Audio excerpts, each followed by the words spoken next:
Let me show you how it's done. Hello, folks. We are back with the Drops podcast.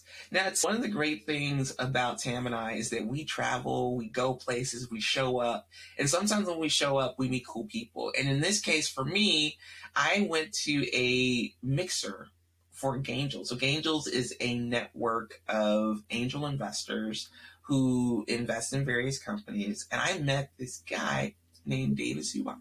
And it was so interesting because what I really liked about him was that he was a dad. And I was like, I'm a new parent. I'm going to ask you a lot of questions about being a parent. If you have a question on your mind, such as how do I not screw up my kids, you just sometimes ask people randomly and then they give you really good answers. And so that's what David did for me when we first met. And so I'm so happy to have you on the podcast, David. Let me tell them a little bit about why you are here. David's mission is better products faster. And so with strategic implementation of the lean startup method, this mission has led to major valuation increases for a quickly growing list of more than 30 technology companies. His strategies are becoming the standard for how technology companies scale while continuing to deliver products that impact the lives of their customers.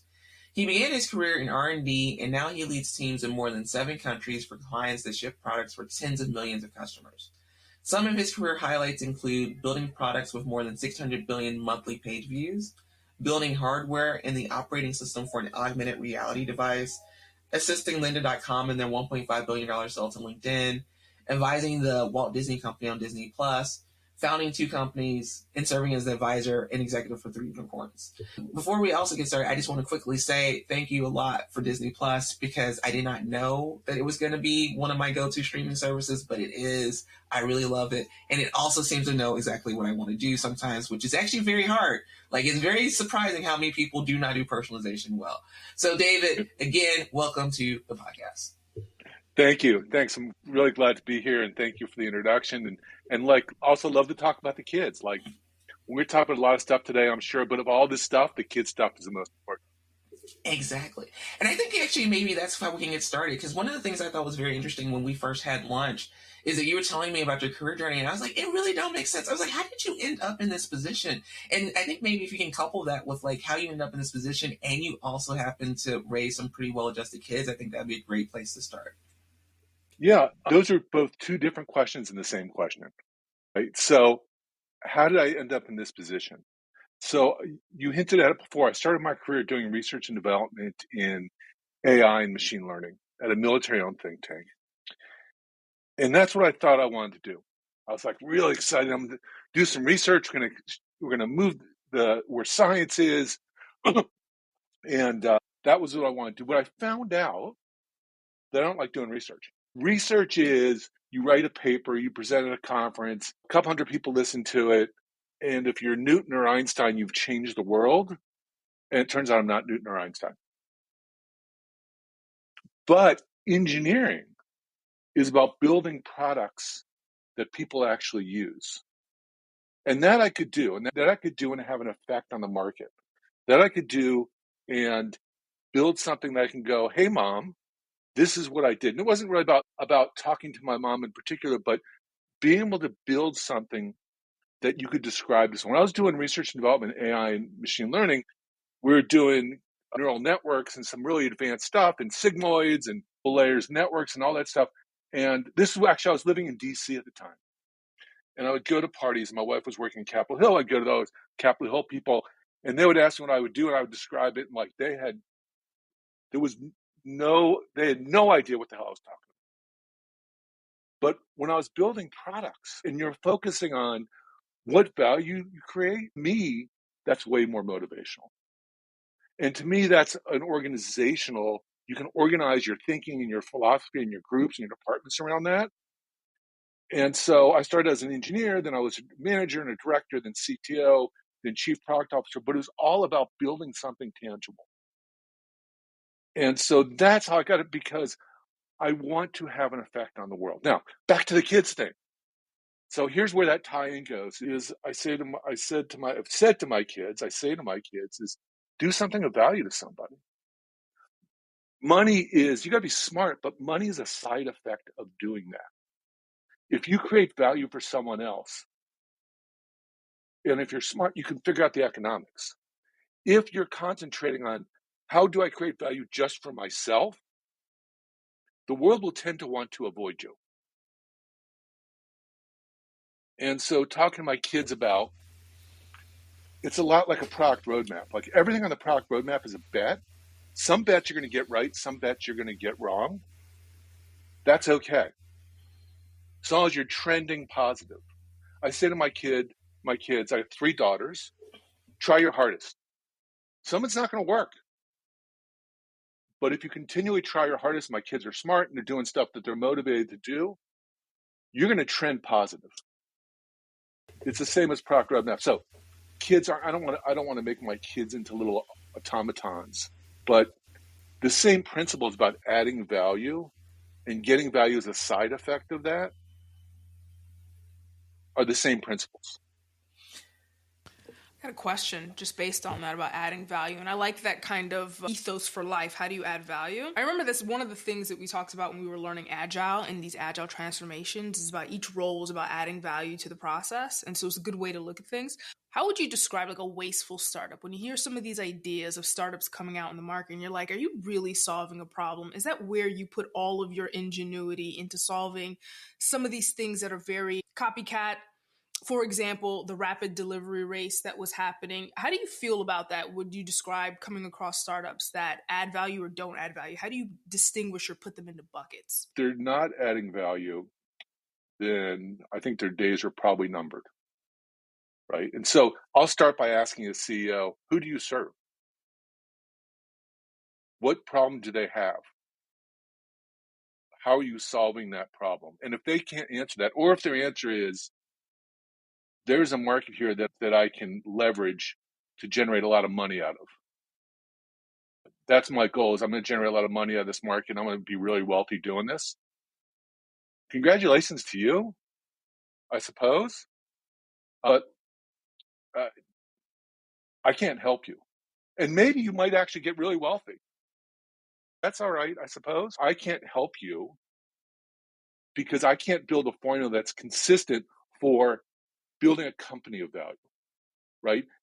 The shareholders care about, are you building a sustainable company that has moats around it, that's gonna generate revenue and cash flow and profit, all that stuff. If your focus is, I'm gonna make a lot of money as soon as I can, the system is going to spit you out. I can't help you. Agreed. The question is, how do you know up front? Because there's no pitch deck that ever comes across any investor's desk that says, we're just here to make a lot of money. It never reads like that. There is always some hypothetical problem to solve, and it's very fluffery in a lot of ways. What is your method for determining value? B and I on this podcast, if anybody takes a listen to just any randoms, we are good at defining value and saying beforehand, there's no value there, this is going to fall. Right? When we talk about PMF, product market fit, it is lacking value in one of these areas. How do you yourself, when you're looking at these ideas, how do you determine up front defining what that value is so you can say the market is going to prove you wrong eventually? I want to know a few things. One is, what proof points do they have that this is a problem for somebody? What proof points they have that the market is big enough? What proof points do they have that what they're doing is unique and is defensible? And then, by the way, they're not going to score 100% on any of those. So my next question is, how are you going to validate your assumptions? And how are you going to do that cheaply? And how do we know in a tangible way? And so those are the questions that I'm going to ask. Now, if you're doing a pre-seed or seed stage investment, some of those are very highly speculative.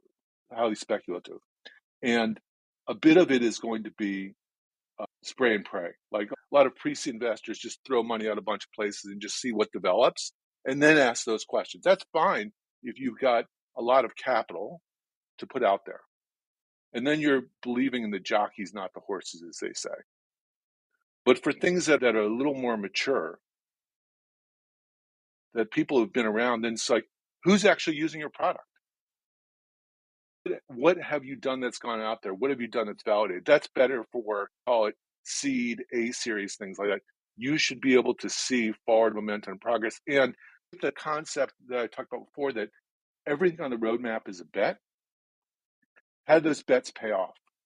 And by the way, also, like, how did you structure the bets?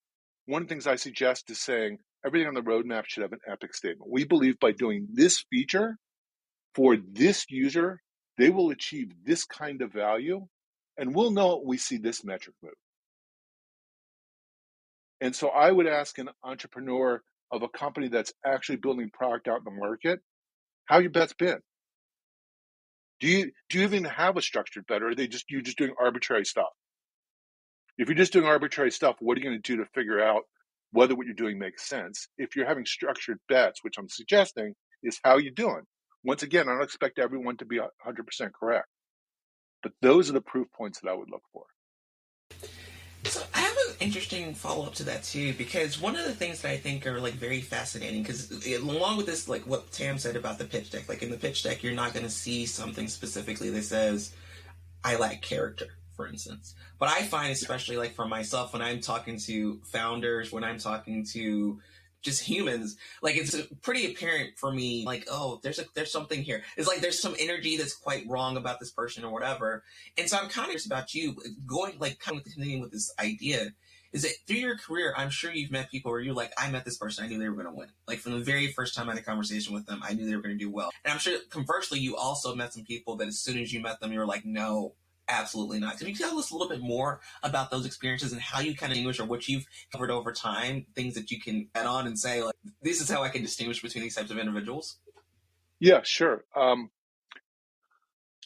going to think about some examples, and I might name the positive people in the positive examples and maybe not name the ones in the negative ones. But the people that I don't believe in, I can bottom out with questions. I can ask them questions that they can't answer. They can't answer in a consistent way. By the way, it's okay that I might be able to ask you a question you can't answer, but then it's about, do you come across and say, oh, that's a good question, I don't know, let me go think about that? Or do you try to cover up? If you're trying to cover up, then there's some dishonesty there. On the other hand, people that I believe in they're transparent, they're authentic. This all sounds very fluffy, right? So they're transparent, they're authentic, and they're passionate about what they do. So I'm going to talk about Elon Lee. So I don't know if you played the game Exploding Kittens. Elon is one of the founders of that company. I've known him since he was 20, 21. He was still in college. He cares about games. Like he deeply cares about games. When they were building Exploding Kittens, he did it like on a card deck. And I played like the original, like 52 cards, like aces, queens, kings, that kind of thing. He cared about it. He was on a mission to build a great game. By the way, tabletop games are a little different than technology, right? There's a big market, but you don't know if someone's going to play your game. But he cared about making a game. And then and I'm going to screw up the number, they had the most number of supporters in a Kickstarter ever. I think they collected $7 million, but I don't know how many supporters they had. But they were passionate about having that 30 days of Kickstarter, creating value for people to want to do the Kickstarter. Like he was thinking about, how do I make this fun from beginning to end? Now, he is a revenue source. Like you go to Kickstarter and buy stuff from him. He was making money. But he thought about it, and he's very creative about the way he thought about it. So it's a little bit hard to answer the question in here's the 3 features I look for. But I do look for, is the person authentic?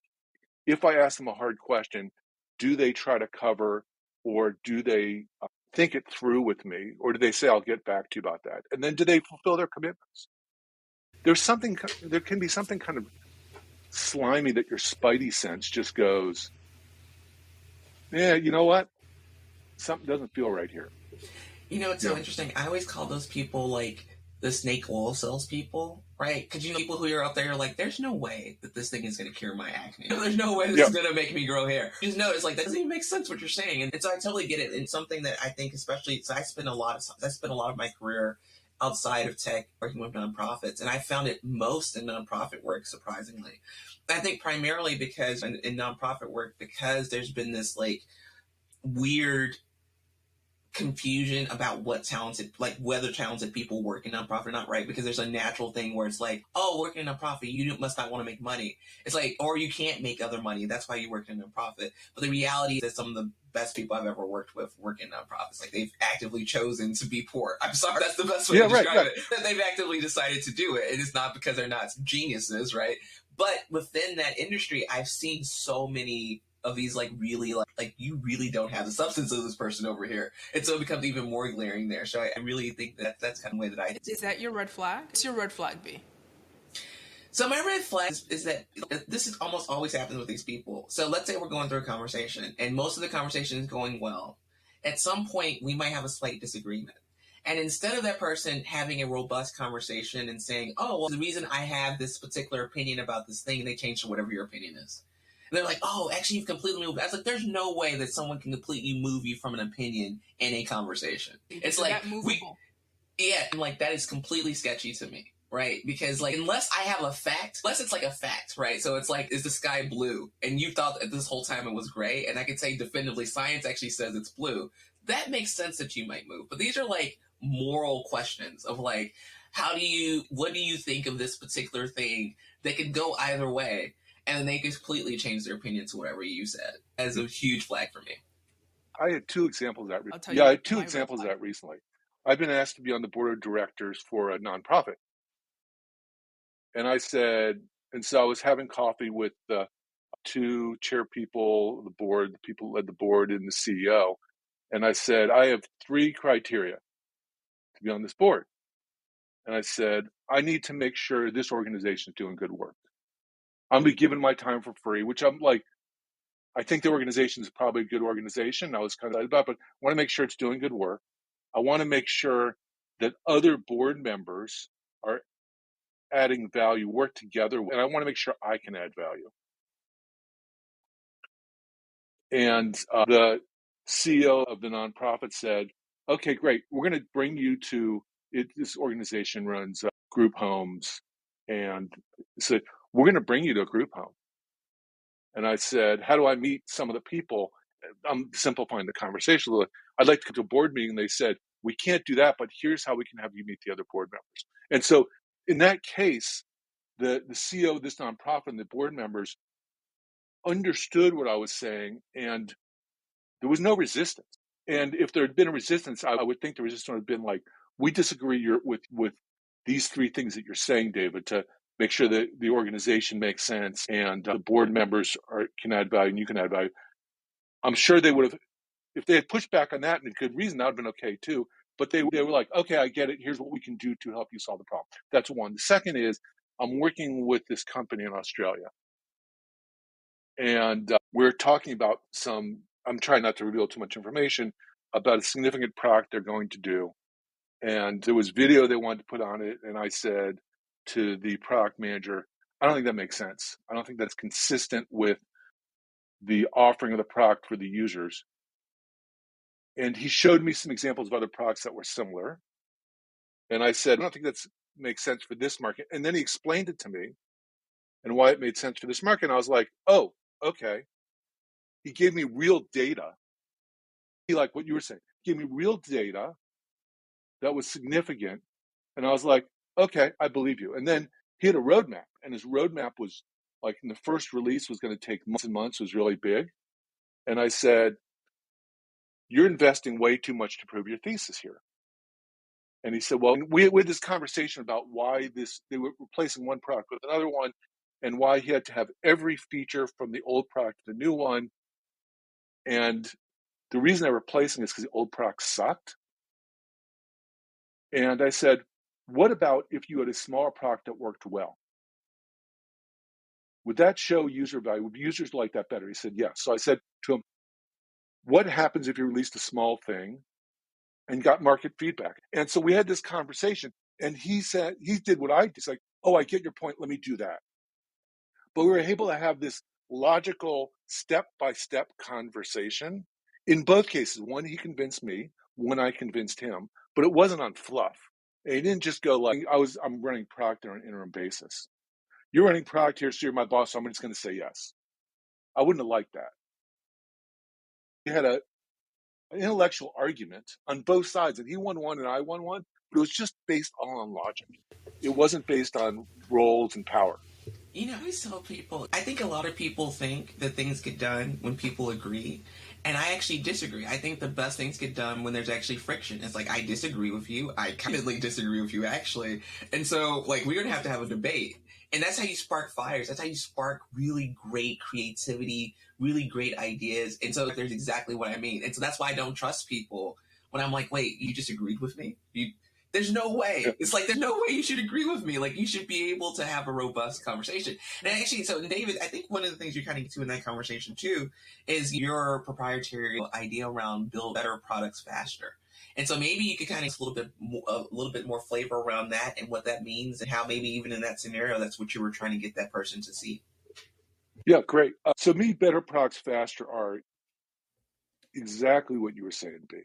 It's how do we have that debate among ourselves about what we should build? How do we get the smallest thing out and let the market tell us that whether we're right or wrong?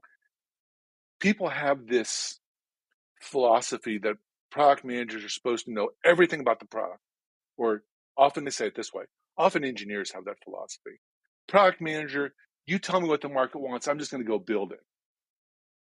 I am rejecting all the responsibility about building the right thing as an engineer.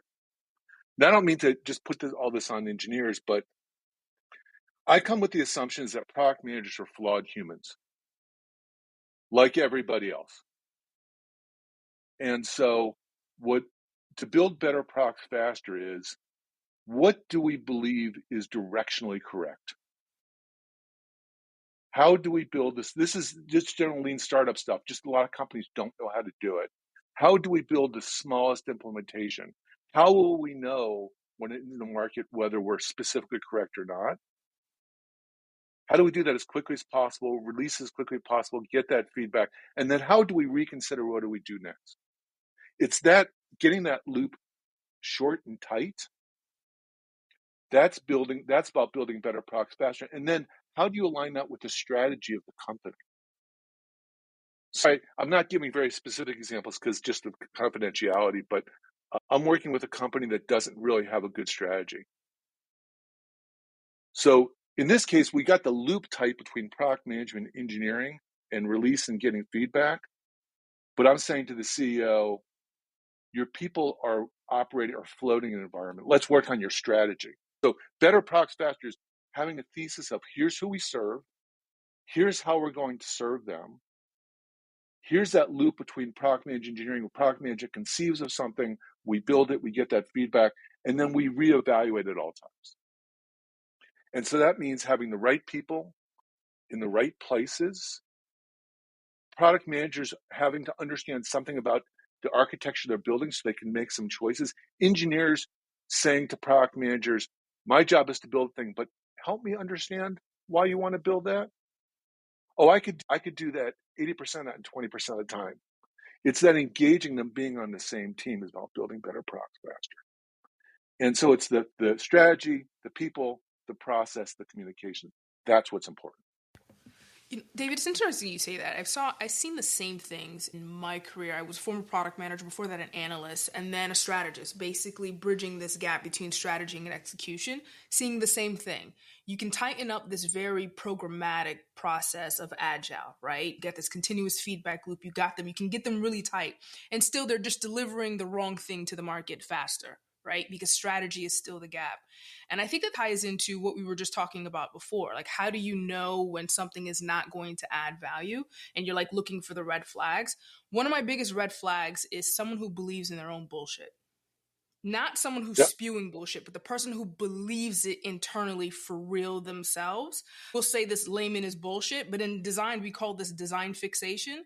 You are so fixated on this idea that you can't see anything else. You have no possibility of anything else, which is why you go full throttle into agile and deliver anyway, no matter what this feedback loop says. I believe I made this bet some years ago that a lot of these companies that were prioritizing this agile transformation was really just prioritizing their method of delivery, but they were suffering in this area of strategy.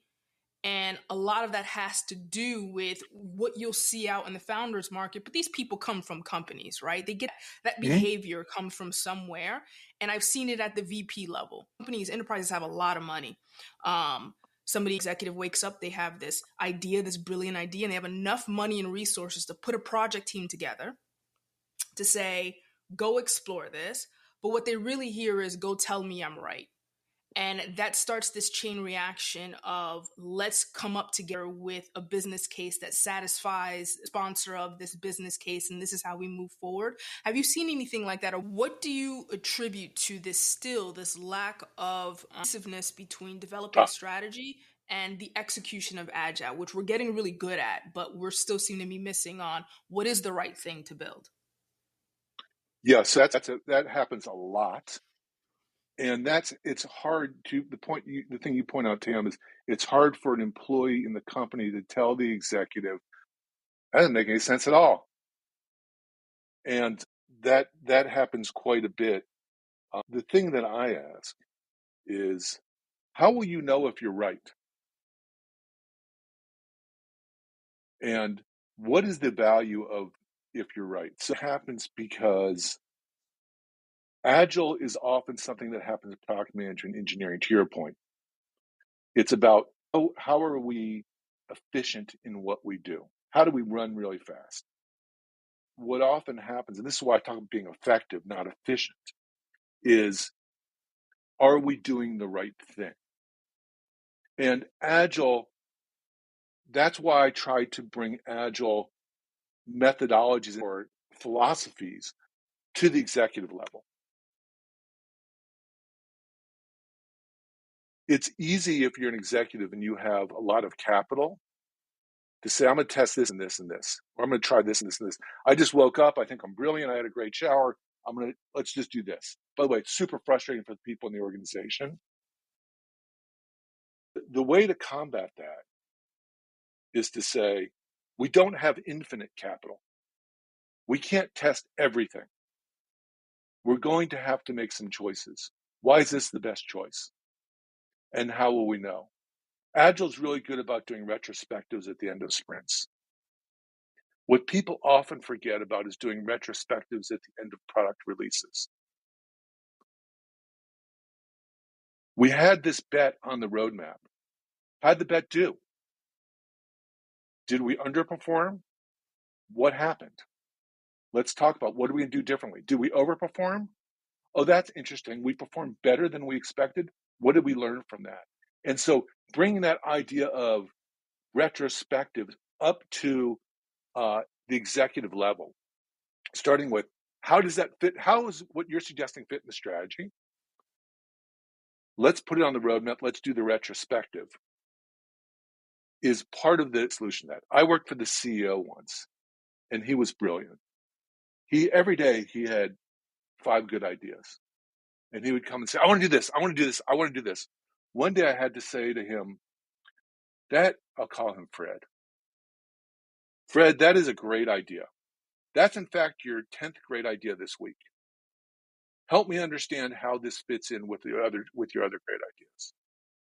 And so at some point, it's up to the people that work for that executive to say, this seems like bullshit to me. Now, I said it in a nicer way, the CEO, but you've presented me with a problem of these 10 great ideas. I've got to pick. Help me think through this problem. Now, I will say fairly that, and in turn, we are consultants. It is easier for me to say this to a CEO or an executive than an employee. I tell people we're pre-fired.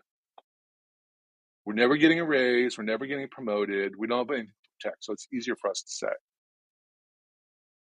But when you see this pattern of this executive coming and having ideas that aren't tethered to the fundamental strategy or mission of the company, and there's a constrained resource like capital, that's where you have that conversation. How does this fit in the constrained number of things that we can do for the year? Let's have this conversation. If you have an executive that continually says, this is great, we should just do it, help me understand why. There's some people, by the way, you will not solve this problem with. There are some people that will just always be moving to the next shiny object. Fixated. Call that fixated. That's exactly right. That's right. That's exactly right. But there's others that you can have a logical argument with, that we have just fixed amount of capital, fixed amount of time, whatever that fixed resource is, and say we need to make some decisions. And that's the way that as an employee, you can have the conversation. As a consultant, it's easier to have the conversation. I can say, here's things that we've seen. Let me tell you, you're headed right into a train coming at you. I'm really happy that you said that, because it's so interesting. Because I think Tam and I both have come to the conclusion that it's very unlikely that our first choice will ever be to work for someone again. And I will say, majority of the reason I feel that way is because I realize I get a lot more respect as a consultant than I do as an internal employee. And in fact, I think that's part of what's wrong with modern employment. Is like, why do you have to pay me a lot more for me to come in as a consultant when I could actually be your employee and be happy and actually just work there? And so I kind of say, so obviously you've been doing it at an even higher level, like a much higher level than even we've been doing it in our career. Why do you think that there is such a bias towards like outside consultants or other people, instead of either A, thinking about your hiring and hiring better if you don't really trust your employees, right? For instance, is a great example. Or B, entrusting the people that you've actually hired to do the work well. And part of the reason I ask this question is that, our listeners are primarily other founders and things like that.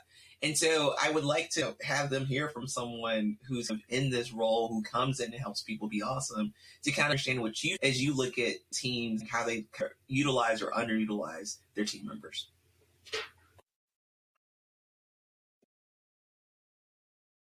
Novelty can be shocking. A consultant is novel. They come in, they see some stuff, they say things in a different way, in a different perspective than you've seen before. New employees are novel. Employees that have been there for a long time, people just fit into habits, right? And so people are just used to each other. It's hard to say things that are new or novel, or even see things that are new. When an employee comes to work for me, I say to them, we do a lot of things wrong that I can no longer see. We're going to meet in 90 days. I want you to write down all the things you've broken. And by the way, about day 91, you may not see them either. I want those new eyes. Consultants always have new eyes, and the relationship with a consultant is always new. With an employee who's been working there for 3 or 4 years, the relationship isn't new. And that person fits into the environment, right? A consultant doesn't fit in the environment. The other thing is, the advantage a consultant has is I've been doing this at internal. We've been around for 9 years, seen a lot of patterns at a lot of companies, so I can pattern match. I have a lot more patterns than an employee who works someplace for 4 or 5 years and goes to the other one. So that's helpful too. But novelty is really helpful, and it's hard for people. The other thing is that, okay, we're going into a technology recession, or we're in a technology recession, and it's harder for people to get jobs. People should be less afraid of losing their job, especially if you're an engineer. Now, don't be an ass, right? Be a good human, but you should be less afraid of saying things that you think are true to the people you work for, because your switching cost is a lot smaller than you think. And at least for me, and I think it's generally true, I want to work with people who tell me things that I did not see that are interesting. I used to have this guy come into my office, he'd shut the door back when people had offices.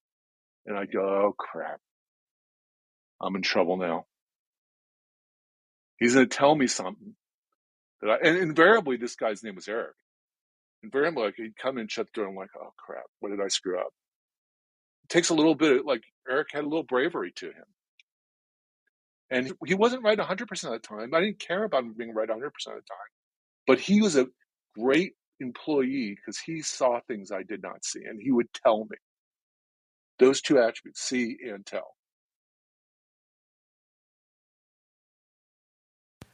I have a heuristic for signs to watch out for after seeing this so many times. It's a person who asks no questions has already made up their mind, and these are people to stay away from. They are fixated, they are immovable in some way, and I think that they lead to a lot of these things that you're talking about, just bad ideas that go out into the market.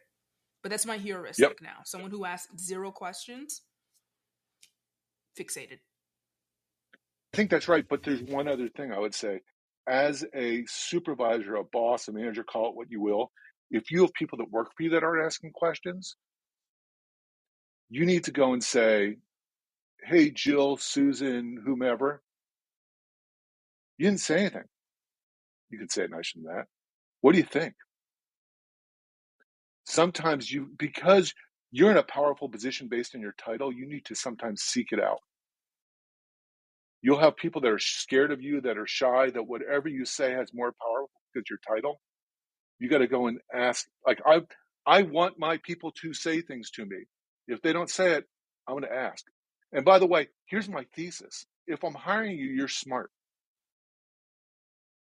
If you're not smart, you're not going to stay here.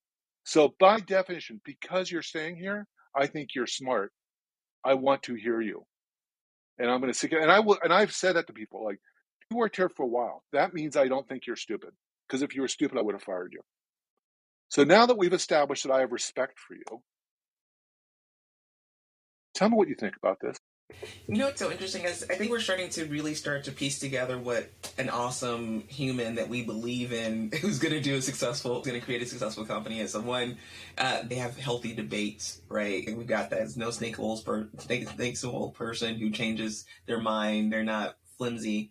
They listen very thoroughly, and if they don't hear all voices, they seek out that person to hear that voice. And I think that's very significant because also the thing that you like, what we're also implying is that this is a person who's probably also pretty inclusive, right? So this is a person who looks around them and goes like, I've brought you around this space and I'm bringing you here because I want us to be excellent. And I think that that's a very important thing to kind of note there, because I think it's very important to think about that when you think about how to create $1 billion business. Now, so David, like, this is a great transition.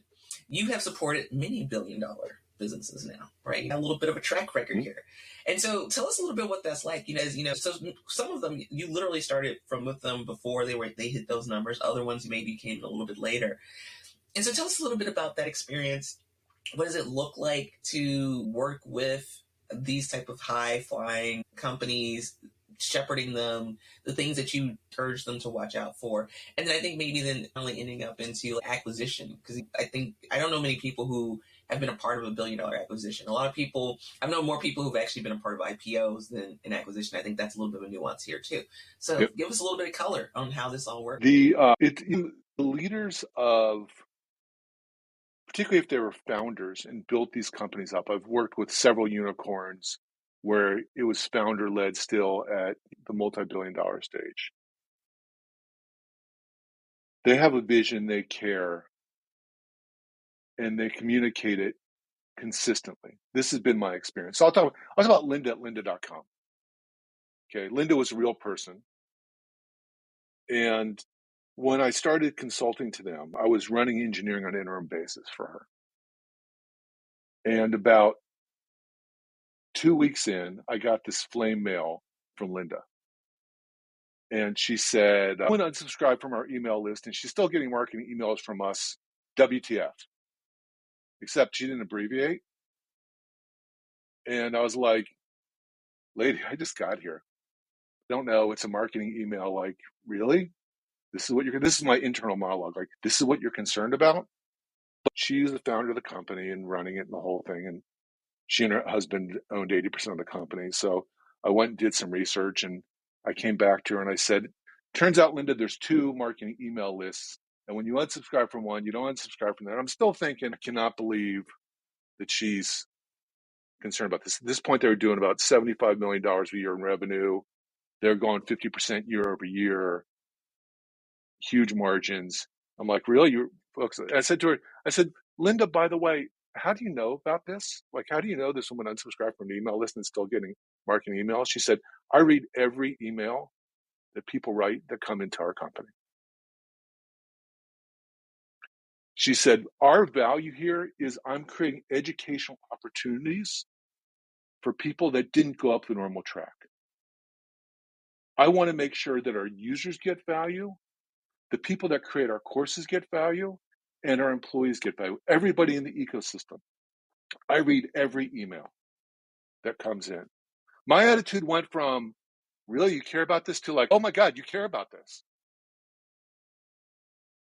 She was really inspirational because she was that thing I said before about delivering value to other people and getting revenue as a side effect of that.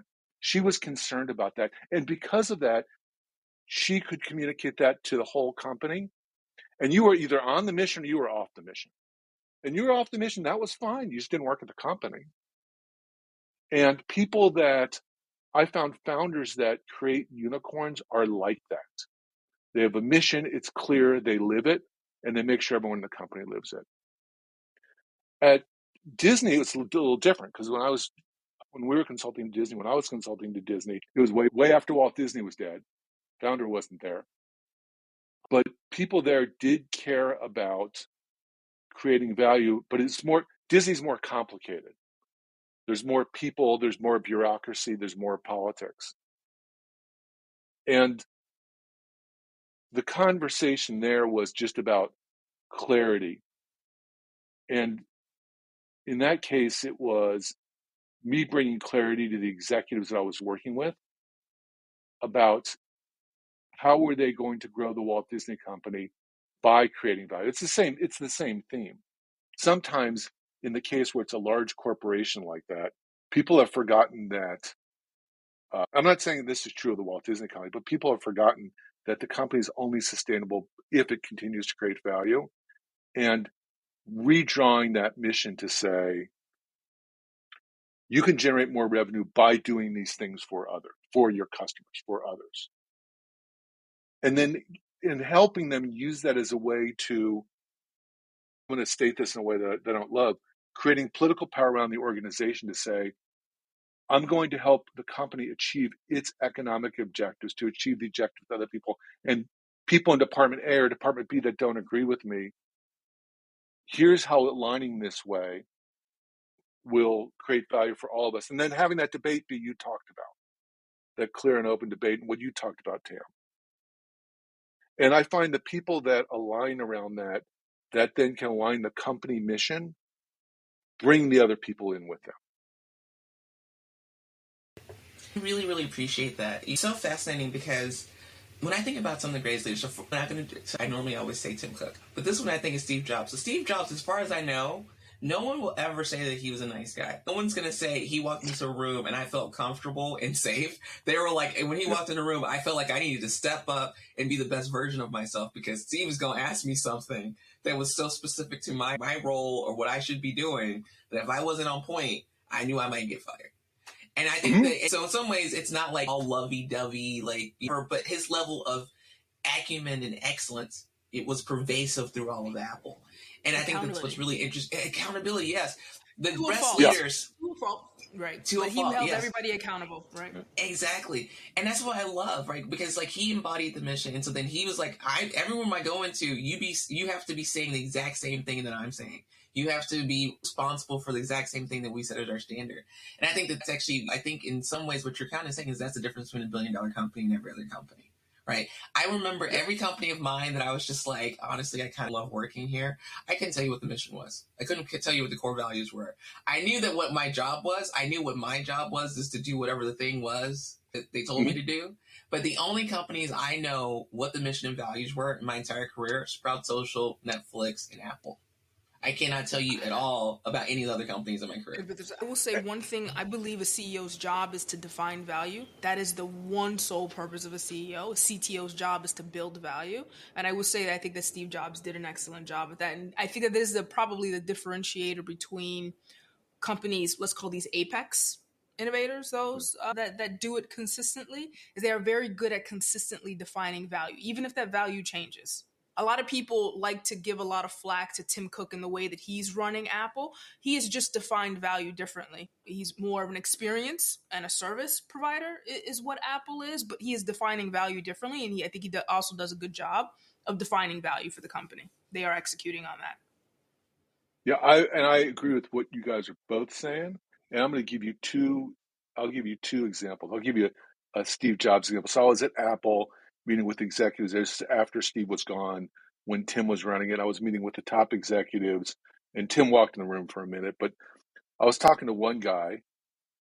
I won't say his name. And when Steve came back, Apple had, I don't know, 10x products that they have now.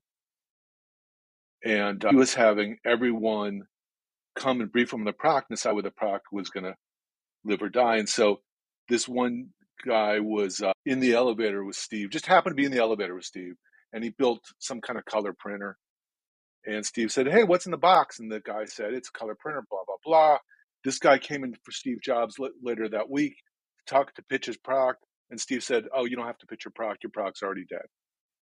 I heard what it was, and it's not with our mission. Sorry, it's dead." Now, B, to your point, Steve was not a nice guy. I have other stories that I've heard about. He was not nice. He was clear. Everyone knew what Apple stood for, just to your point. I'll give you another story, Bill Gates' story. So Microsoft offered me 5 jobs in 2 years. The last job, I was going to be product unit manager of their internet identity product. And the guy I was going to work for said, "You're going to brief Bill Gates once a month. Most product unit managers brief him once a year. You're going to brief him once a month." And I thought, that's going to be awesome, to be with Bill Gates once a month, to sit with him. And I said to him, the guy's name was Robert, I said, "Robert, that's going to be great." He said, "No, it's not." He said, "Bill Gates makes Steve Ballmer cry." His vision was so broad around the industry and around Microsoft, and he was so incisive and determined to make Microsoft the thing. It's hard to be around Bill Gates. But I will tell you about Microsoft. They had an operating system. It was dying. They knew it was going to die because of the internet. They shifted focus to the internet. They've shifted focus several times, just changed the direction of the boat quickly. They did it again last week with Bing. Who uses Bing? Defining value. They define value. Exactly. They're like, that is the DNA of that company. Yes. We're coming up on time, but I wanted to ask you this predictive question. You know, we like to bring people on, smart people, and ask, like, what do you think the future? And because your background is in AI, and just because you just mentioned Microsoft and you just mentioned Bing, what is the defining value of generative AI? Ooh, that's a good question. You've got the floor. The defining value of generative AI. Boy, generative AI is a double-edged sword. Someone asked me, I got interviewed by a significant magazine the other day. They're doing a documentary on generative AI. And here's the used it this way. I got to write this paper. I got to write this document. I don't know where to start. I'm going to talk to ChatGPT for a minute and just see what ChatGPT has and use that as a basis for me to start kind of riffing off of. It's useful. That's useful. I was watching a show last night, I think it was, about deep fakes, right? So making president or some political figure or someone say something they didn't say. Okay, that's scary. Here's the thing that's scarier. Now doing misinformation of news sources that say they saw that person do that deep fake. So now you have tons of information that validate that thing that wasn't true. I think generative AI could be very positive in a bunch of stuff. And to the extent that it gets better as a replacement for a search engine to give me real data, I'm not sure we know. It's like Prometheus and fire, how to control it yet. Coming from the investment lens, right? Like that's the number one thing I'm getting. I'm getting so many proposals of, invest in my AI company. I asked Tam about this. I was like, we need to actually figure out, like, how would we even figure out which of these AI companies we would actually be interested in versus other ones, right? Because they don't have clear use cases, right? Like, true. Like, so for instance, I saw another one last about like trying to use AI to creative. So it's like, figure out like the best creative to use or something like that. And I was just like, yeah, I was like, but at the same time, like I can just look at my Google Analytics and see which one of these creatives did the best. I'm not sure if that's super useful to me, right? For instance. And so having said that, how would you go about, thinking about like value, which of these will actually have value? It's like, how would you go about defining or figuring out which of thing AIs is actually going to be a winner, or like, which one will actually do something that, I think it goes back to the same thing I've been preaching is like, serve, what value do you bring? So I had a similar conversation to the one you were talking about, a generative AI company that said, and I actually think this might work. I don't know enough about the market, but the generative AI company that came to me and said, again, we have a generative AI company that creates graphics with a similar theme for a company. So the next time you see the M&Ms, they're doing something a little different, and something a little different again. And that we can generate, that we know that people are doing this job manually today, and we could speed that job up by creating N versions of that ad that people could pick from and then do it. Or I listened to Rick was on a podcast with Tim Ferriss, listening to this the other day. And Tim Ferriss asked him, well, now there's generative AI, there's just tons and tons of music. Why isn't that good? And Rick Rubin said, I listen to music all the time, and then I hear like a clip, and then I vibe off of that. I do things for that, or I forgot which hip hop artist it was. Like, it wasn't Jay-Z. It was someone I can't remember who it was. He's just always listening to music to figure out what to sample, right? And which is kind of the same thing I said about using it as the muse, um, using it as giving me things to look at. In this case, for this kind for investment, how, like, okay, that's a real market. People are doing real things. They're using generative AI to speed that process up. It's electricity and the internal combustion engine when it used to just be horse and buggy. That's the way I would think about it. I would say one of the things I would say, there's a lot of like talk on the internet about, they were making comparisons to the adoption rate of ChatGPT versus that of crypto and how the explosive kind of adoption rate. I don't put crypto and generative AI in the same bucket. AI for quite some time. My prediction on the future, it's still very short at this point, is if you look at AI as capability, the same way the internet is a capability, Wi-Fi and Bluetooth, these are capability, it's enablement technology. And what it's going to allow a lot of people to do is to create new solutions, a plethora. You're already seeing it be, right? All these decks coming in saying we're AI companies. There are going to be a lot of experiments that are come out, and then there's going to be some consolidation. There are going to be a lot of startups that are basically developing a feature that something like a larger company would then incorporate once they prove that point. But I do think that there's going to be a lot of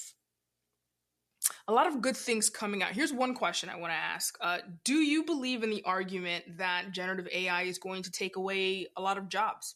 Well, I think it's going to change the economy, which I'll give you an example. This is the classic example I always use is, how many elevator operators do you see? Back in the day, zero. There are zero. How many elevator operators do you see on the back in the day? You'd go in, there'd be an elevator operator. They would like slide the little metal gate. They'd go to the Bradbury Building downtown LA. There's still a dude who does this. They still have some weird levers they would operate, right? I've seen zero elevator operators on the street will operate elevator for food. The economy's created more jobs. If to the extent that it creates new kinds of value, creates new kinds, people will lose their job and other jobs will be created. That is the bet of capitalism, is that we're automating things and creating wealth, and that wealth expands the economy. If you believe that, then the question is what are the macroeconomic effects? There's a transition where people lose the job they have before that wealth gets created, before they get sucked up into that.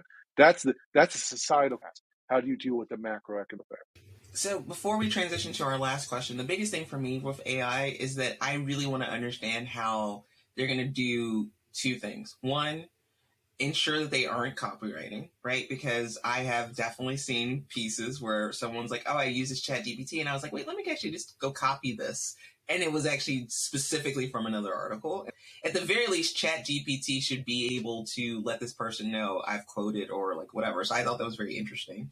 And I happen to know that because I'd read the article, because I was like, that sounds exactly like the thing that's said in this other article.